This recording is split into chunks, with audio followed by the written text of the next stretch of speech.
আমরা যাচ্ছি এখন কান্ট্রিকে প্রেজেন্ট করতে। তুমি তোমার স্ট্রেংথ যা আছে বেস্ট পসিবল স্ট্রেংথটাকে তোমার ব্যবহার করতে হবে।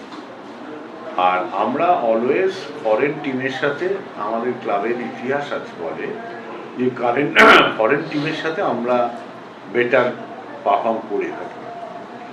সেটার একটাই জিনিস যে টিমটাকে মোটিভেট করতে হয়, যে আমি কান্ট্রি, আমার ক্লাব কি, সেই জিনিসগুলো তুমি লক্ষ্য রেখো এবং যে ফিট প্লেয়ার তাকে খেলাও, নামের পিছনে না ছুটে যে ফিট 90 মিনিট দৌড়াতে পারবে তাকে খেলাও। আর আমরা আগেও যখন আমাদের ইউথ পার্টিসিপেশন করেছে সেখানেও খুব ভালো রেজাল্ট করেই এসেছি। আমরা গথিয়া কাপে রানার্স হয়েছি, ম্যানচেস্টারে ওখানে বেটার রেজাল্ট করেছি, ম্যানচেস্টারের সাথে আমরা 1 গোলে হেরেছিলাম।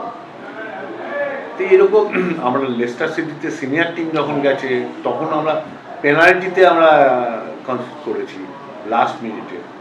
তো এরকম সিচুয়েশান আমরা অলওয়েজ, বাইরে ইস্টবেঙ্গল ক্লাব সেই পারফর্মটা করে, দেশের মুখ উজ্জ্বলই করে, সেটা মাথায় রেখে। একটা বিষয় দাদা, সায়ন ব্যানার্জি যে এইবারে সেকেন্ড হাফের ম্যাচে নামার পর কিন্তু একাধিক ম্যাচের রং বদলে দিয়েছে, সেই সায়ন কিন্তু পুরোপুরি ফিট নয় এবং সায়নের যাওয়া নিয়েও একটা সংশয় রয়েছে। তো সায়ন যদি না থাকে, সায়ন যাচ্ছে তো, আচ্ছা, কোচ জানালেন যে এখনো পর্যন্ত মেডিকেল যদি আটকে যায় আমি জানি না, কিন্তু সায়ন যাবে। আমার মনে হয় ওখানে যেতে যেতে অনেকটা ফিট হয়ে যাবে। আর একটা বিষয়, দীর্ঘদিন পর ইস্টবেঙ্গল এশিয়া স্তরে তো পৌঁছলোই, সেটা সিনিয়র দল তো পৌঁছেছেই, তার পাশাপাশি জুনিয়র দলও কিন্তু ইন্টারন্যাশনাল লেভেলে পার্টিসিপেট করতে চলেছে। মানে একটা দীর্ঘ ব্যাট ফেজের পর একটা মানে খুব ভালো জায়গায় দল পৌঁছেছে। ক্লাবের একজন দীর্ঘদিনের সৈনিক হিসেবে আপনি কি বলবেন? কিন্তু তো ইন্টারভিউতে চলে যাচ্ছিস, আমি তো এত ইন্টারভিউ দিতে চাই না।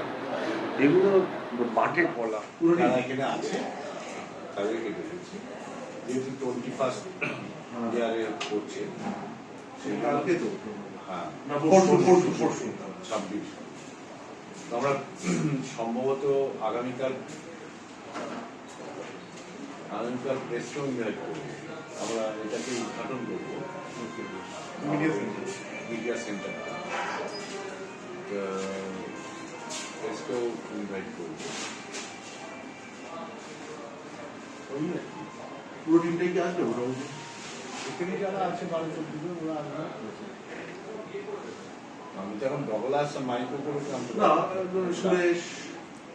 সুরেশ মহেশ না না না কলকাতায় বাংলায় যারা আছে আছে, দীপঙ্কর আছে, চন্দন তো গেছিল, দীপঙ্কর যায়নি, দীপঙ্কর যায় ওকেও দেখেছি, দেবজিৎ দাস তো গেছিল, মেজর ইঞ্জুরি যারা ছিল সবাইকে দেখি। সঙ্গীত আসতে পারবে না, তো সংগ্রাম ছিল না, হ্যাঁ সংগ্রাম সেকেন্ড নিয়ে বলবো পরে। আমরা একটু ইয়েতে আছে, একজনকে পাওয়ার চেষ্টা করছি, দেখি